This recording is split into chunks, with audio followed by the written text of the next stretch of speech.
ভুতুরে ভোটার আজ এবার সংসদে। ভুতুরে ভোটার নিয়ে সুর চড়াচ্ছে তৃণমূল কংগ্রেস। সংসদের দুই কক্ষেই মুলতবি প্রস্তাব তৃণমূলের তরফে। আগামীকাল নির্বাচন কমিশনে যাচ্ছে তৃণমূল প্রতিনিধি দল। জাতীয় নির্বাচন কমিশনের দপ্তরে যাবে তৃণমূলের প্রতিনিধি দল। তবে তার আগে আজ সংসদের দুকক্ষেই মুলতবি প্রস্তাব আনা হয়েছে তৃণমূল সাংসদদের তরফে। রাজীব চক্রবর্তী আমাদের প্রতিনিধি রয়েছেন আমাদের সঙ্গে। রাজীব, দুকক্ষেই মুলতবি প্রস্তাব, ঠিক কি জানা যাচ্ছে?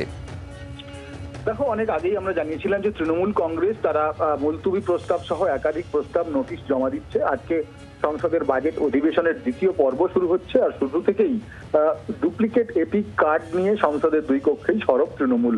এবং ইতিমধ্যেই মুলতবি প্রস্তাব জমা দেওয়া হয়েছে তৃণমূলের তরফ থেকে। তারা চাইছেন এ নিয়ে আলোচনা হোক, সরকারের দৃষ্টি আকর্ষণ করা হোক এবং নির্বাচন কমিশন একটি বিবৃতি দিক, সরকার একটি বিবৃতি দিক। তোমাকে জানিয়ে রাখি যে এই তৃণমূল কংগ্রেসের ছাড়াও এবার সংসদের এই বাজেট অধিবেশনের দ্বিতীয় পর্বে অন্যান্য পার্টিগুলিও একাধিক ইস্যু নিয়ে এসেছে।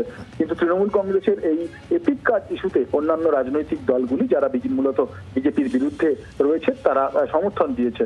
এবং এই আলোচনা নিয়ে তৃণমূল কংগ্রেস তারা চাইছেন যে নির্বাচন কমিশনের উপরে চাপ বাড়াতে।